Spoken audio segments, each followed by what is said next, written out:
Hello and welcome back to my channel. सुबह की पहली चाय के साथ आज की मॉर्निंग की हम शुरुआत करते हैं। और आज मैं हिंदी में क्यों बात कर रही हूँ, बिकॉज कल मेरी एक फ्रेंड ने बोला कि हिंदी में ट्राई करके दो। So here it is. और ब्लॉग की शुरुआत करते ही यहाँ पे मेरे साथ बहुत बड़ा एक पोपट हो गया, बिकॉज इडली का थोड़ा सा बैटर बचा हुआ था, तो मैंने सोचा कि उसकी क्यों ना अपम डाल के देखे। अब पता नहीं उसमें क्या कम हो गया और क्या ज्यादा हो गया, वो अपम पूरी तरीके से उसके पैन में चिपक गए। वैसे भी हर रोज का सुबह का कांड तो मेरे साथ ही होते रहता है ना घर पे।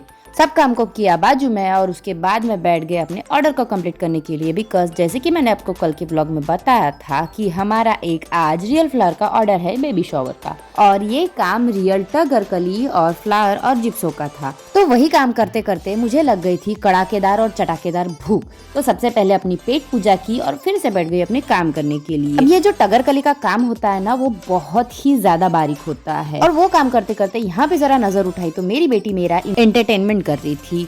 और उसके बाद मुझे मेरा एक कुरियर रिसीव हुआ, जो मैंने शायद ही कुछ मटेरियल बुलाया था उसी का शायद होगा, उसको किया बाजू में भी। और जो सेट हमने बनाया वो कुछ ऐसा रेडी हुआ। और पूरा सेट का लुक देखने के लिए आपको तो मेरे बिजनेस की आईडी पर ही जाना पड़ेगा, so don't forget to follow. Box को किया हैंड ओवर, और जो बचे हुए जिप्सो, फ्लावर्स और कुछ जो भी टगर थे, मम्मी को बोला कि वो कट करके सेफली बॉक्स में भर के रख दो। और उसके बाद जो पसारा मैंने किया हुआ था अपने सामान का, वो भी मैंने अपनी जगह पे रख दिया। और आज का ये काम करते करते ना मुझे आज लिटरली 4 बज गए। मतलब आज एक ही ऑर्डर था, बट वो इतना बारीक काम था कि आज समझ में नहीं आया कि इतना टाइम कैसे हुआ। और दिन भर इतने कष्ट करने के बाद चाय की तो याद मुझे आएगी ही, तो बनाई अपने लिए गर्मा गर्म चाय और फिर अपना ये कुरियर भी खोल के देखा, बिकॉज उसमें क्या आया है ये भी तो हमें जानना है ना। अब मेरी बहन ने यहाँ पे कुछ तो भी पंच मारा, तो उसी के ऊपर मेरा ऐसा कुछ रिएक्शन था। और जहाँ से मैंने ये कुरियर बुलाया है, उन्होंने ये टाइम बड़ा अच्छा पैकिंग करके दिया। मतलब ये पैकिंग मुझे कहीं ना कहीं काम में आने वाला है। मटेरियल को कर लिया चेक,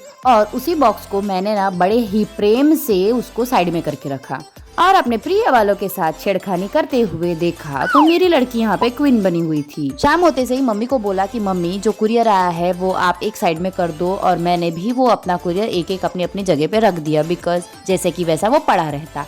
अब जैसा कि आपको याद होगा कि हमने कुछ दिन पहले ये कैनवास बोर्ड बुलाए थे। अब ये मैंने किस के लिए बुलाया या फिर किस काम के लिए बुलाया, ये आपको जल्द ही पता चलेगा। बट अब मैं भूल गई हूँ कि इसमें क्या करना है, तो सोचते हैं कि इसमें क्या बनाना है। तब तक आप सभी को गुड नाइट।